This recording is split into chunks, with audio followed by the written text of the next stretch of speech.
Hello, everybody. My name is Christian Slider, and welcome back to That's the Flavor, your weekly podcast where I sit down with my friends and talk about my life. This week we are joined by Victoria, a good friend of the show and good friend of me. And so, yeah, we're going to hang out, have a good time. This is episode 15 of the show. 15. That means we've done 10 episodes since I have been back since Reboot the Flavor, which is an episode that has performed really well recently, and I'm not sure why, but it's fine. We can maybe speculate on that later. So this week we're going to sit back, joke around as always, and also this week is sponsored by Anchor, and I'll tell you more about that later, as I feel like you guys know by now. But yeah, Victoria, welcome to That's the Flavor. Hey, thanks. Thanks for having me on. So, normally what I'll ask people is what their go-to like Christian memory is, but I feel like that goes for my friends who I've known for like a while, so I'm not sure if you have one or not. But if you do, be my guest and give it a share. I had to see, because most of the times that we hang out, it's always been in a group. Sure. So, let me see. Probably when I would, just tease you in the group chats all the time, and then, get annoyed when other people would do it. Yeah, that's a fun thing. So, Victoria and I were in this group chat with all of the other theater majors where we go to school, and it's kind of like just this big mess of a group chat, honestly, because there's so many people in there. Or at least in that one there was. We've kind of shrunk it down by now. And there was this thing Victoria would like to tease me, and it hurt my feelings. It made me really upset. Self-esteem was hurt. It was all over the place. I don't know what I was going to do anymore. No, but then other people would start to do it, and Victoria got a little defensive of her teasing me rights. Like she started it. It's her thing, and I don't know. Well, because when other people tease you, then it's not fun anymore. Then it's just group bullying at that point. Yeah. Like it's no longer one person teasing; it's the group just bullying. Right. I don't want to jump on the teasing Christian bandwagon. I started it. I was the driver, and then I just jumped out of the car. Yeah, and then you just kind of let the car just go. Now it's just going. Now it's just still going. So, Victoria, you were also very prevalent in the podcast during the Homeward Bound saga. Yeah. Now, audience, if you're new and you might not know, episodes 1 through 3 of the podcast, and maybe even 1 through 4, well, maybe I'll even throw that out there because I feel like it gets brought up in episode 4. I don't know, it's been a minute since I've listened, but we talked about Homeward Bound 1, 2, and the never released 3. And Victoria, you were a big listener during those times, and how does it feel knowing where the show is now and looking back at where it started? I think it's crazy because it's episode 15 already, right? And yes, it's weird because when it started, I'm like, okay, yeah, my friend's got a podcast. We'll see where this goes. I'm like, I'll listen. I'll see if it picks up, how long he'll be doing it, because I feel like in college, a lot of people are like, oh, we're going to start a podcast. And then it doesn't necessarily go anywhere. Sure. So I was like, okay, well, I'll see where this goes, but it's been going, and they've actually been really good, and I've been listening, and I'm like, oh, this is good. And then I'll update you constantly whenever I'm listening. One of my favorite things when I release an episode is waiting for the Victoria update to come through on just your opinions on whatever topic it is. I think my favorite was after the duck versus bread episode. And that entire conversation after that, and I was like, "Don't worry, we'll get to it whenever you're on the podcast one time. Don't worry, we're gonna talk about it. And don't worry, audience, we will get to it. We better." Yeah. I know, I'm just gonna skirt around it the entire time, never bring it up. And then me updating you, okay? And I was listening again last night, and you were talking about the quote, "I'm giving it everything she's got, Captain." Oh yes, yeah. Yeah, and every time you're like, "Oh, it's from Braveheart," but it's not. And it's not. It is Scottish, but it's not Braveheart. What do you mean it's not Braveheart? Wait a minute. Wait. What it is, it's originally in Star Trek, one of the characters said very similar phrases. So then that became a go-to parody phrase of Star Trek when people parody Star Trek. But technically, I don't think it was ever actually said in Star Trek. It's just the go-to, oh, that's a Star Trek phrase. Okay. But yeah, it's not Braveheart. Also, you really need to watch Braveheart. Well, I mean, to be fair, first off, as a college student, where am I going to find the time to watch Braveheart? Second True. off, I'm just going to continue to believe that phrase is from Braveheart. So then, whenever I'm like talking to like a producer or someone like fancy one day, and I'll be like, "Yeah, so I remember that one line from Braveheart," and then they'll all look at me weird and then walk away, and I'll never get a job. But like it'll create that fun conversation for the 30 seconds. Oh So yeah.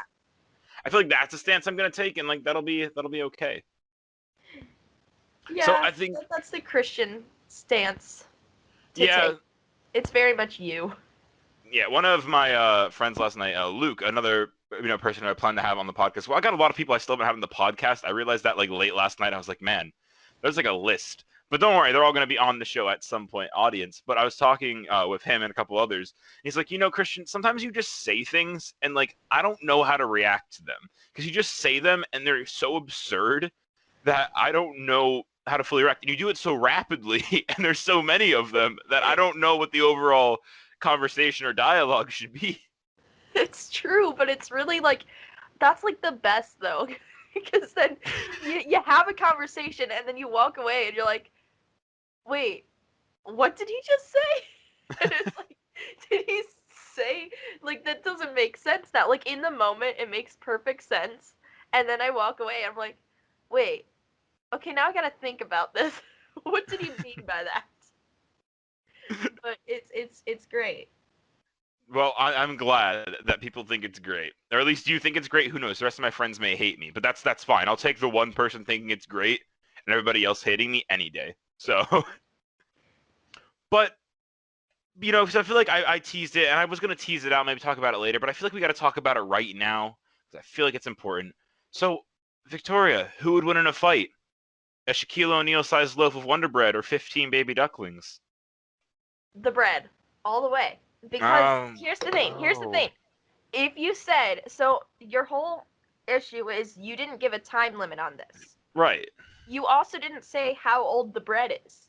So that Wonder Bread could be stale, and it could be, and if we're saying how big it is, and if we're going with the it falls on the duck theory, which already Wonder Bread crushing, like the giant Wonder Bread crushing the ducks is, it would take them out. But if it's stale, then it takes them out even more because it's hard and It's literally a brick at it's that like point, it's sure. like yeah, it's like a giant brick falling on you.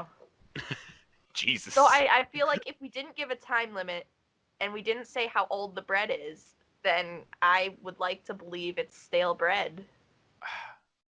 All right. Well, unfortunately, I think that the presumption that we made in that original episode was that the bread was not stale. Now, was that ever said? No, but I feel like that's the way we talked about the bread. So, as much as I agree with your theory because of my, not specifying, because it does make sense, right? If the like bread's stale, it's gonna win because there's no way those Right. ducklings are getting in, because it's basically like a safe at that point. You're not breaking into that, not as a baby duckling, Exactly. and it's also a brick, like it's a murder weapon at that point. But I would like to think that the bread isn't stale, but it isn't like fresh either. It's kind of in between, because it's outside in the elements. And like, if you put like a fresh bread out there, like it's not gonna last long before it's either mush or like a hard as a rock. So I feel like it's got to be somewhere in Okay. that in between. Well, if it's out in the elements and it's not like a freshly baked loaf of bread, then wouldn't it also be moldy? In which case the ducks would get sick. In which case they'd probably get defeated faster. Well, Because I you're mean, assuming, oh, we give them time and they can eat all the bread. Well, yeah, they can, but if the bread's moldy, then, that's going to affect them. yeah, that's true. I'm looking up how strong the immune system of ducklings is because I'm curious. How strong is the immune system of ducklings? Come on, Google, don't fail me now. Uh, ducks induced ducks induce rapid and robust antibody responses. Ooh, this is coming from virology at biomedicalcentral.com. Um, and okay, get out of here. I accept all the cookies. Yes, website. And this is a virology journal coming from many people. And they're Okay. all Chinese or Asian names that I cannot pronounce. Well, So, now look up can ducklings die from mold, and I think you'll find another interesting insight on this. mhm, mhm. I would just like to read this headline. Ducks induced rapid and robust antibody responses than chickens at earlier times after intravenous infection with H9N2 avian influenza virus. So ducks are better at defending the bird flu than chickens are. That's what this article was. Good to know. So wait, you told me to look up, can ducks eat mold? Can ducklings die from mold? Can ducklings die from loneliness? Hang on, I gotta look this up. Oh no. Coming from askingalot.com, can ducks die from loneliness? They are not solitary creatures and will become depressed and lonely quite easily, which will make it difficult for them to survive or thrive. I feel like that's a real issue now. We need some duck therapy. Duck therapy, Victoria. You and me, we gotta go out, sit down with the ducks, see how they're doing, check in on them. You know, that's what we gotta do. We gotta start a duck therapy practice. Duck therapy. And I mean, you gotta think with that I don't necessarily think it'd be something you have to really go to school for. We could just go do it right now. That's true. And that we know that in this fight against the bread, the ducks definitely won't die of loneliness because there's 15 of them. So yeah, they'll be good on that part. So true. The bread cannot play with their minds. True. There is no mental mind games happening here. Ducks can get aflatoxin poisoning from a mold that grows on grain. Ducks are very susceptible to the mold's toxin. Even small amounts can be fatal. This is coming from offthegridnews.com. I don't know if we can trust this source. I don't know. It's... I mean, okay. Then, let's see. I'm looking now. Let's see. Okay. What causes baby ducks to die? Domestic ducklings can become waterlogged and die from being too cold or even drown. All right, we're done reading that. That's too sad. Never mind. I shouldn't have read that. I thought it was going to be like something stupid. It was not. It was not stupid. It was not. We're backing up. We're getting out of here. Nope, we're backing out of this entire thing. I'm closing the Google search. I can't trust it anymore. The podcast is over. It's corrupted. I'll see you all later. Gotta go. Bye. No more talking about the ducks. From Google. Yep. Although that being said, the ducks on Google, mold seems to be a real issue for them. So yeah, I think if we're letting them eat the bread over a long amount of times, I mean it's 15 baby ducks, but it's still a huge loaf of bread. Also, ducks get sick from bread. So I think the bread has a chance, especially if the bread's moldy. But here's the thing: I don't think, first off, I don't think. If the bread has mold on it, then I don't think it's technically bread anymore. And the ducks could just eat around it and leave the mold, and then they'd still win. Why is it not technically bread anymore? It's mold. Bread. It's bread with mold on it. No, it's mold. It's not bread anymore. We don't know. It's just taken over by mold. Yeah, but at that point, it's basically a whole new entity. But if you're putting bread in the elements and giving, and it's already not it's not fresh bread. It's not old bread, but it's not fresh. And you're leaving it in the elements for as long as it takes for these ducks to destroy it, I think it's going to get moldy.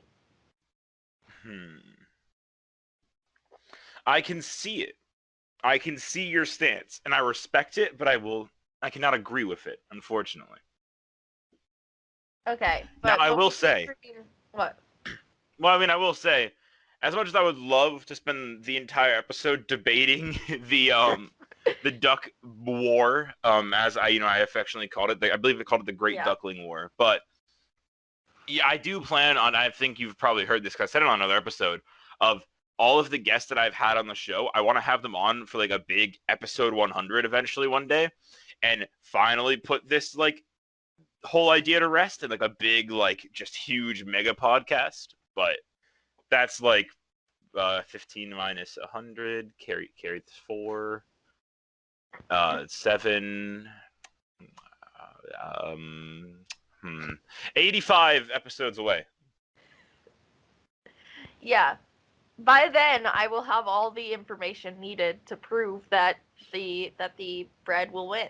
You join into the call for the podcast, and you just have like a 9-page, 10-page document of like theories and I plans. do, I do more research on this subject than I do any of my homework now. Exactly.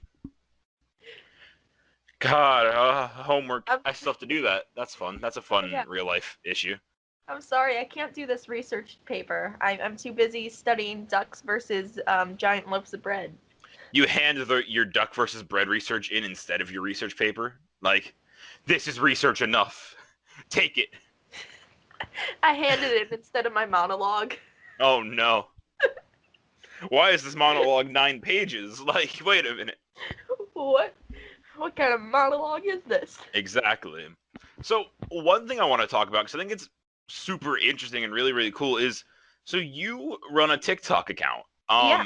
And it was really wild because when I found out about it, like we had like the semester started, and you were like, "Yeah, I got this TikTok account." And I was like, "Oh, that's cool. Like, most people have a TikTok account, whatever." And then I open it, and it had 18,000 followers on it. And Yeah. it wasn't just like normal people TikToks. You're doing puppetry stuff, which is first off, I think awesome because puppets are cool. Thanks. And then it's also just different and it's interesting and it's using that platform and I think a very unique way. And so I just want to know about that. Like, what was that process of starting it and doing it, of course, during this pandemic and all these crazy times? And how did you like go from starting it to then where you are with it now? Because I just want to hear that story a little bit. Oh, yeah. So I started actually back in November. So before all this craziness started, I Okay. started because I made 2 sock puppets. I'm like, what the heck am I gonna do with these puppets? I've got like nothing. I made them. I enjoy making them, but I can't like perform them anywhere. And at that time, I saw like another puppeteer I liked was on TikTok. I'm like, you know what? I could probably do that. So I got on. I made like 5 videos. And then there was like a pause. I didn't do anything for like the next few months. Then there was like one in December and then one in January, and then I like stopped, and then the pandemic came, and I'm like, okay, well, now I've got, nothing better to do until the next semester starts up, so I'll just, Sure. make puppet videos on here. So I was making puppet videos, and then I also started making puppets. So I learned to make actual puppets and not just sock puppets. So I like redesigned my characters, redid everything, and it was like I got up to like I think 500 followers at that point, and I'm like, okay, this isn't going anywhere. I might as well post this one video that I had saved in my draft for like forever. I'm like, I don't know if this is gonna go anywhere because to me it was like funny, but it wasn't my best. Sure, And sure. it was like I would listen to whatever songs were trending on TikTok, and then I made them into a Kids Bop parody. So like I made it, so Yeah. I censored it. So basically all I did was censor a couple songs, and then I like had the puppet singing them, and then I captioned it like if Kids Bop did TikTok songs. And I posted it thinking this is gonna get like 20 views because that's about as much views as my videos were getting before, and I'm like, Sure. and maybe 5 likes. And then I posted it, I went to bed, I wake up the next day, and it's blown up. I'm like, what the heck? How did this? And I look, and my followers, I then was like at 800. And I'm like, okay, I got 800. That's cool. This is like, and there were a bunch of comments. I'm like, that's cool. And I'm like, well, it's close to my birthday. Maybe I'll get 1,000 because you need 1,000 followers to go live on TikTok. Yeah. And I was like, maybe I'll get enough to go live by my birthday. It's like 2 days till my birthday. Maybe that will happen. So I'm like, okay, I'll just, see what happens, keep posting my other content. And like that video just kept getting liked and shared. And the next thing I knew, I was at like 18,000 followers. I'm like, oh, wow. Okay, that happened. And then Yeah. people are like, oh, make more. So like I made it into a series and did I did 5 of them, and then I lost count of like how many I did, and then like so many requests and stuff. So I don't know how many I have up there now, but I've got a lot of Kids Bop parodies. But to me, it was like I'm doing this, but I want to make sure they're funny, and so like the demands were coming in, but I'm like I want to make sure I have time to actually make it work because it's one Yeah, thing yeah, to yeah. censor it, but you gotta like know which words to censor to make it funny and to make it work. And so I'm like, okay, I'm so right now I'm taking a break from the Kids Bop videos until Sure. like I really get hit with motivation for them. Cause like the first one came because I heard a song and I'm like, oh, I could totally censor this. And then the others it was like forced censoring, and so they were people still liked them, but to me they weren't as good. And like if it doesn't feel good to me, then I think, well, if I don't like it, then they probably won't like it as much, and I could do better. So, Sure. but yeah, it was kind of like this weird thing. It just happened. It was like, oh, okay, that's happened. That's what people like. Did not expect that. That's what caught on. All right. All No. right. I guess we're And here it's now. crazy because the puppet I used, it was one like I made the puppet, and I gave it like I didn't put much work into it. I kind of hot glued the arms on instead of sewed them, and like just was like, okay, this is whatever. And then instead of using my main puppets, I'm like, well, I have character voices that I use for those puppets, and I like for this video, I want it to be close to my own voice because it's Yeah. hard to do another voice when you're singing. And so I'm like, okay. So I'm like, I'll use this one. This one doesn't have a voice yet. It's going to be fine. So I did it. And, that's the puppet that blew up, which then it's like, well, if I had known that, I would have put more work into the puppet design Yeah. because Yeah. Yeah. kind of like not the best puppet. And its arms are like, I can't like they don't have any arm rods, so I can't like move the arms around, and I can't like do much, so they kind of flop to the side. But They're just uh, kind of they're there. They're hanging out. They're arms, but I yeah, can't I can't do anything with them. right. Anyway, that was a ramble, but yeah, that's Sure. Yeah. pretty But much it's the story. yeah. Like so. One thing I've noticed is because back in episode 11 I had on Hugh Moran, who is a comedian on YouTube, or he does Oh yeah. comedy sketches on YouTube, and so. And he recently, I think he's at like 34,000 subs now, but he like had this big growth because I've known him for a long time. And I watched him as he went from like 2,000 subs to like 30,000.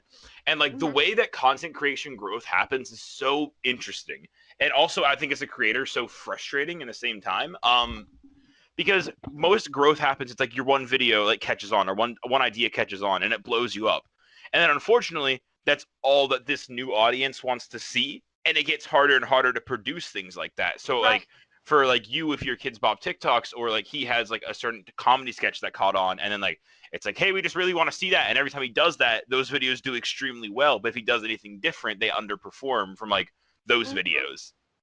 And it's just, I don't know, it's just one of those things of content creation that I think is so frustrating on the side of a creator. Because yeah, it's like I know that when I do things like that, I'm thankful for the views and the growth, but also I now know that I'm pigeonholed in that area for a while, unfortunately. Right. And that's how I am. Like right now, my follow count is kind of at a standstill. Like I'll get a new follower every now and then, but Sure. it hasn't gone up. It hasn't gone down either, but it hasn't like I haven't been getting any more followers recently. And then like I'll post a Kids Bop video and then I'll get a couple more, and then it will like so it is hard when you find something that works, because then you're like, yes, this is awesome, this is what I wanted. Now everyone knows I'm out there now. But it's Yeah. like it's all they want, and it's like, okay, but I can do more than just censor things. Yeah. Guys, I can do more than just rewrite some songs, please. Please look Right. at this thing over here. Look at it. Look at And it. it's crazy because I had a series that I had started before that where I would do like I would have the people comment 3 words and then I'd turn it into a funny improvised story. And I was Yeah. like, this series, this is what's gonna catch on, because it's interactive. People can comment things and then I'll use their comments. But like that went nowhere. And then the Kids Bop one blew up. I'm like, okay, well, there goes that series. so Right. so yeah. I'm like so that's kind of the brand now is Kids Bop. Yeah. I think you even made like I think there was one of your TikToks you made that I saw was like when people only want to watch you for like your Kids Bob like TikToks or something along those lines, and it Yes, was I just did like think that. yeah, and it's like that's like I respect that because yeah, that's how it feels sometimes like when it comes to any content. So Yeah. Guys, I'm a serious puppeteer here. guys, I do serious puppet work, okay? I I should be out on Sesame Street, but no, I'm here. doing these sensory. I could have been. I could have been on Ubi. No, you did not just say that. You did not just say that. No. Also, why would you want to be on Ubi? You're out here making puppets, and all they did was use their hands. Right. Like, why would you want to be on Ubi? It is funny because yeah, they just put eyeballs on a hand, and there's a puppeteer on TikTok who I've become pretty good friends with, but he does that. Like he has some real puppets, but the one that gets all the views is just the eyeballs on the hand. And then like but he's flooded with comments of, "Oh, it's like Ubi. Guys, this reminds me of Ubi." So, pros and cons to that. Pros and cons indeed. Oh, man. Ubi is terrifying, and I stand by what the statement from last episode, everybody. I stand by it. It's not going anywhere. Because, man, that is spooky. I love the description, though, of that show. Yeah. The hands in their everyday life. It's a hand with eyeballs. What is its everyday life? I don't know. Because, is it a character? Is that what's going on here? Is I'm following around its life as, a character? But no, it's just a hand. It doesn't do anything. It holds a spoon occasionally, it doesn't do much. Right. And, yeah. I just don't get why hand puppets. I don't understand. I don't know. I couldn't does it relate, do children relate to it more, I don't know. I think it's the simplicity. Sure. Because then, they feel like, oh, well, I can do that. I can draw eyeballs on my hands or, stick googly eyes on them. So they feel like, oh, this is something I can do. And also, kids really do like simplicity. They just like simple stuff. Yeah, you give them a pipe cleaner, they're good for an hour, Right. You don't have to put too much detail in things. I mean, kids do notice detail. Sure. But also, when they're preschool age, they don't. Yeah. It's not as big a deal to them anyway. I don't want to say they don't, but it's they just don't care. They don't know. They don't know. No, but, because kids do like detail and stuff. If you think about Pixar movies and stuff, right. They aren't lazy on the editing, and it's great, and it works better than all those rip-off studios that just, are lazy with everything. And so, the kids, they like it, but I mean, when they're, a baby, which is what Ubi is geared towards, babies, actual babies in diapers. Yeah. Then it's well, you don't have to, you just need, bright colors and a simple character. Sure. And I think that's really what it comes down to, and it's sometimes it terrifies me. I understand why it is what it is, but it'll just forever terrify me. That's just how it is. Yeah. It is, and a lot of people don't know why it exists. I mean, yeah, I will question that for the rest of my life, through my death. And then I'll finally one day, ask God, be like, hey, man, so, what's going on with that Ubi show? What was up with that? And hey, maybe I'll get an answer, maybe I won't. Hopefully I do, because I'll still have that question. But before we go on and talk more about how much I hate Ubis, or anything else, really, even though it could just end up being how much I hate Ubis, let's talk about our sponsor, Anchor.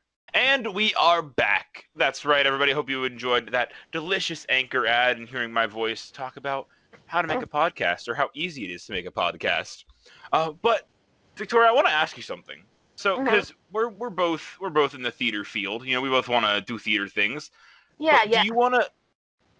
But my question is, do you see yourself, being an actor, or do you want to do the puppet thing? Do you want to do puppetry stuff? And see, that's the thing. I've thought about this. Sure. Because, for the longest time, I'm like, well, I want to do acting. I'm an actor. I do acting. But then, I found puppets, and it's another form of acting. Right. It's whole, because you have to be, emotional with the character. You have to get it to show emotions. And so, and it's crazy, and it is, a whole different field of acting. Yeah. And I think it's one I feel I could do better. Because, than, normal stage acting, because I've thought about it too. Is it the best for me to go down the field of acting where it's very competitive? Not that the puppet world's not competitive, but sure. It's very competitive, and when you compare like looks, because it is a lot based on looks as well as talent. Sure. And like I might be talented, but if someone is talented, like has the same amount of talent as me, but looks slightly better, then they'll get the part more likely than I will. Sure. Because that's how it is. And I'm like, okay, so like stage acting also, I feel, I mean, I definitely, it's like the same reason you didn't want to go straight into musical theater is the same way I don't want to necessarily do stage theater or whatever, because Yeah. it's, yeah, it's like, okay, so I could do this, but I'd probably have better luck in this other field. And like I love doing the puppeteering and the puppets, and I found that it like really works for me and it's something I enjoy doing. So I feel like I'd probably go the puppet route. Sure. And I think, yeah, because that's a stance I've always taken when it comes to getting my degree in like theater, and then hopefully crossing my fingers, putting signs out to the gods, acting. But is the whole thing of like everybody has always asked me like, oh, well, why don't you do musical theater? Because like you sing, and it's like, yes, I sing, but I know that like my singing isn't up to par with anybody else who's out there wanting to do musical theater. So why would I put myself in a lesser chance to succeed? You know. And so that's just kind of like how Victoria mentioned, like how I didn't jump straight into musical theater because like or for musical theater because of that. But yeah, I think it's all those things of like you have a great kind of what I'll say is a niche thing, because it's not like puppetry is huge in the world, and it's something that works well in what you kind of want to do. So I think that that's great. Thanks. Yeah, it is. It's fun. Because also it takes a lot of pressure off of you. Sure. Because like, you can say whatever you want as a puppet, and then, but be like it's a good way to express yourself. So like I am not like the most outgoing person in general. Like yeah, I mean you've seen me in our like group Yeah. conversations and stuff. Like I'm there, but I'm not like constantly interrupting and talking and engaging as much as the others. Sure. But like it helps because then when I have the puppet, it's like, okay, well now I can say whatever I want, and like people are very intrigued by puppets because then it's like their mind, it's like, whoa, wait, I know that's a puppet, but it feels like a different person right here. Like Yeah. that sounds so weird. It makes me sound crazy, but like you'll watch like if you watch like interviews with like puppeteers and like celebrities who have been on like the Muppet Show and stuff, Yeah. they'll talk about how the weirdest thing for them is like they talk to the puppets like to Kermit the Frog like it's another human being, and like they'll be out to lunch and they'll have like Kermit will be there and they'll be talking to Kermit, and then they're like, wait a second, I'm talking to a hand. Yeah. And it's like it is weird because it's like, your brain kind of tricks you into like, oh yeah, this is another person. So it takes a lot of pressure off because it's like, okay, well now I can be this puppet, and it doesn't necessarily force you into a typecast, Right. because it's like, well, each character looks different, so as long as you're doing a different puppet, there's less typecasting. There is still typecasting, like, oh well, you're really good at puppeteering a little dog puppet, you're never gonna be the cat. Really? Does that exist in the puppetry world? I mean, obviously you just said it, so I assume it does. But like puppet Not that extreme. typecasting? Not that extreme. There is a bit like, as someone who puppeteers a really happy character, has to be a really good puppeteer if they're gonna do like a more grumpy character. But Sure. it's not too bad, because I mean the Big Bird is the same person, or was the same person as Oscar the Grouch. Yeah. So so it does like there's not, the typecast isn't as bad in the puppet world, and Sure. like most puppeteers kind of fill in wherever needed. So they'll be like, okay, well today you're gonna be the left arm, when other days you might be the head. So yeah, so there isn't much typecasting, but there can be, I think, at sometimes, and it's less of, I think for puppeteering, once you break into the puppeteering world, Yeah. then you're good. Like it's hard, but then you're set. Like same as for most, theatrical things, but it's I'm losing the words, but you basically, it's a more experience-based thing. Sure. So, it is less about typecasting, which is nice. But, you know, also if it's about typecasting in the way that if they have seen somebody play that type of character before multiple times and then you have never played that character, that other person's more likely to get it. So, Sure, sure. but you don't like get stuck with a type. That was Right. just like a joke. But anyway, that was a long ramble. I feel like I need to let you talk more. It's your podcast. Yeah, no, but I'm asking you the questions. I definitely don't mind. It's definitely interesting and I like to hear it. I don't know, it's definitely, I feel like I talk too much on my own podcast, especially when I have guests on. So it's refreshing to like hear just somebody kind of talk about it. And that's just that you may be rambling, like could get a little rambly, but all it shows to me is like you're passionate of what you're doing and talking about, and you're not trying to like fake that you're a puppeteer on the show, you know? So and that I respect. So Oh, thanks. I'm glad you see it that way. unless you're just really good at faking being a puppeteer and this is a complete lie and you know it's going to come back and bite me one day, that could be another thing too, and then I'm going to be very upset. But I mean, it's probably not that hard to fake being a puppeteer. yeah, It is if you start getting into like the technical terms sure, and like the difficulty of it, but I feel yeah, like a like an lot of arm people could rod, yeah, probably, yeah. A lot of people probably could fake it by doing basic research. But then if you were actually to show people like, okay, well who's the real puppeteer and you had three people moving the puppet, then you'd be able to spot the person who's off. But if sure, it's just like, oh, this person's an expert, it probably would be easy to make up a bunch of fake stuff that just sounds real, only because puppeteering, it's not like the biggest the biggest thing. It's not as easy to, it's not as well known as a lot of other things that people could talk about. sure. There's And I not don't, experts. That's what I was trying to say. gotcha. And I don't know. I don't know. Like I feel like what I'm hearing now is I'm gonna go be a fake puppeteer or a puppeteer, but not a good one. I feel like that's what I can do. What we're gonna do, everybody, is I'm gonna go and make a that's the flavor puppet. And you're wondering, what are you gonna do? What's the puppet gonna be? It's going to be the recycling bin with the legs sticking out of it, and I'm gonna put eyes and a mouth on the front of the recycling bin, and then that'll be the puppet. Yes, that is brilliant. I think as brilliant as that concept is, it is terrifying.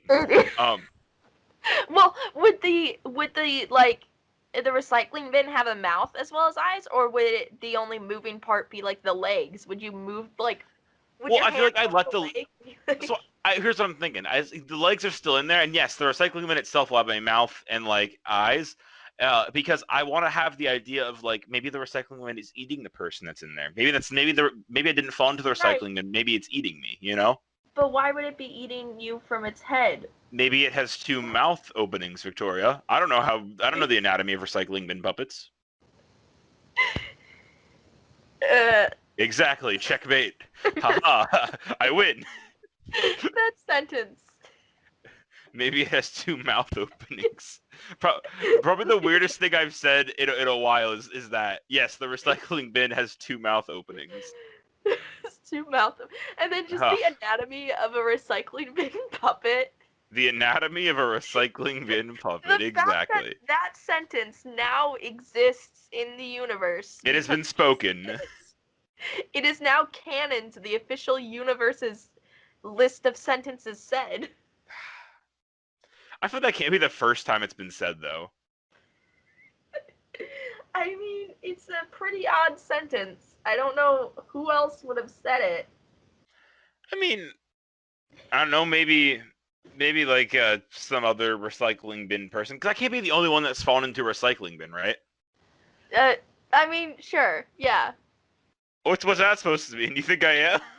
Well, I mean, unless you count like movie scenes. No, one of those are faked. You know, that's a staged falling into. No, I'm sure other people have fallen into recycling bins. If saying that helps you cope with it. Oh, okay. So that's the stance we're taking. No, there probably is. There probably is somewhere in the world. Probably. I feel like I gotta go out there and start a secret like society with all of the people that have fallen into recycling bins. It's like the people that have like group chats of the people that are the same name. So like to go on like to Facebook and just start a group chat with all the people named like Christian or like Jeff. I feel like what you should do is start a Facebook page, a group page for people who fell into recycling bins. But then in your search, like in your creation of this page, you should also search and just see what the weirdest Facebook group you can come across is. I feel like that could be fun. You'd go down a bunch of rabbit holes, but I feel like it could be fun to find like a bunch of obscure Facebook groups. Oh, 1000%. Because people get really specific. Like, fans of Muppets who only like Kermit and are also allergic to green beans or something like so very specific. Yeah, no, definitely. I feel like you could find a bunch of weird groups. There might even be a recycling bin group for people who fell into recycling bins. There might even be. Who knows? There might be a group for the recycling bins that have had people fall into them. That would be some meta stuff right there for sure. But Victoria, here's what I'm thinking now, because I have this That's the Flavor puppet stuck in my head, right? This whole thing, because my picture for it is it's basically like one of the food puppets on like the Swedish Chef sections of the Muppet Show. Yeah. That's kind of like the eyes and mouth it's got going on. But I want to know, what do you think would be like a good That's the Flavor show for the That's the Flavor puppet? Like, what do you think we could go here? Could you think we could go like documentary? Maybe following it around its life as a puppet. Ooh. Do we go comedy? It trying to live in like a normal apartment with like 3 other human roommates. I feel like whatever you do, it's gonna go under comedy just because of how the puppet looks. Sure. But I mean, imagining a recycling bin puppet with roommates, and like so the roommates are human. Yes. And do the roommates also fall in the recycling bin? Like, okay, so the recycling bin, does it have the legs coming out of it? Yes. So then it's like, it's life, and there's just these legs, and none of the roommates help the legs out of the recycling bin? Well, I mean, I just think it's one of those things that the roommates don't talk about, Like, ignore it. Yeah, exactly. It's like, because they don't want to bring it up because maybe they're the next person to get eaten. Then, like, they can't risk that, right? Right. I picture it like one of those like Halloween decorations where you just see like the legs out. Yeah.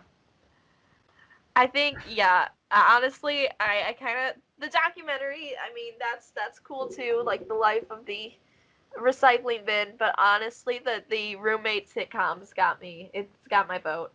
Yeah.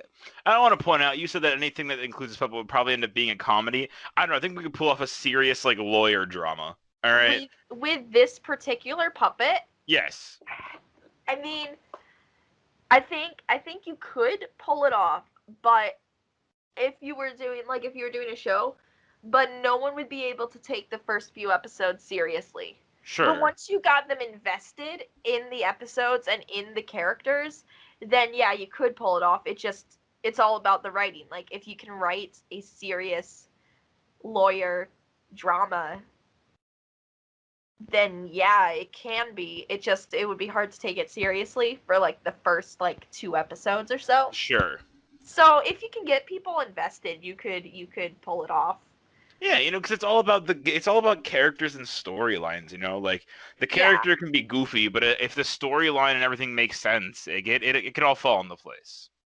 And then it would be one of those things, people would question it at first, and like it would be hard to get people to watch because they'd be like, well, why the heck is it like this is stupid? Why is it a recycling bin?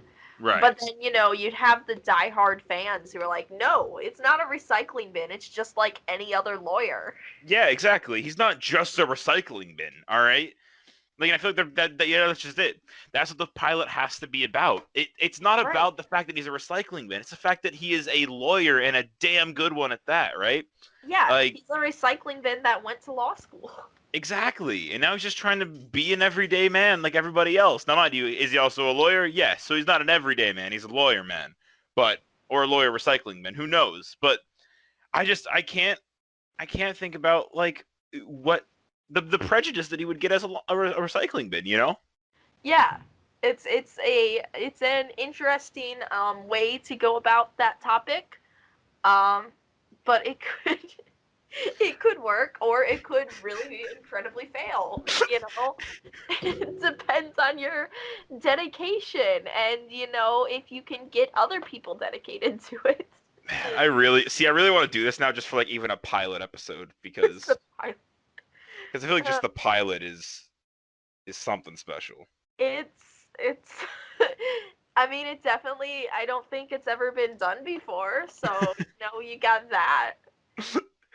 So at the very least, I could probably pull off like one 6-episode season, you know? Right, and nobody, nobody can challenge you for like copyright reasons because the chances that this exists in the world are very, very slim. That's true. I mean, I think I wonder, right? But do like recycling bins have a copyright or like a patent on them? I mean, they have a patent their creation, but like, can you be copyrighted for a recycling bin? I don't think so. I was gonna look it up, but it feels more fun to just ponder. Cause I mean, is recycling a company? That's a great question. And like, it's because that could change it, and then like, is it, maybe you'd have to change the recycling bin to being a different color or something. Sure. But I don't think you could get a copyright strike from a recycling bin, because that's like saying that then any movie that has a recycling bin, they'd have to pay to have the recycling bin in.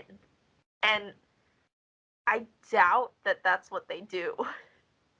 I mean, to be fair, like that could happen though. Maybe recycling. Maybe you gotta pay a fee at a big recycling bin, right? Right. I mean, you have to pay to do recycling, not like to do recycling, but like to have your own dumpster and stuff. So maybe. Yeah. But I don't think I honestly, because how many movie credits have you seen where they're like, we thank so and so for the use of allowing us to have a dumpster? I mean, I don't thoroughly read every single movie credits of movies I've watched, but I have a feeling I would have noticed that, or it would at least be like on a Facebook post somewhere, like, oh, this movie thanked people for the dumpster use. For their recycling bin.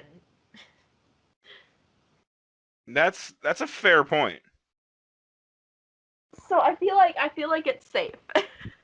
I feel like it's safe. All right. So knowing that, I feel like I'm good then. I'm gonna start working on some scripts. This is happening.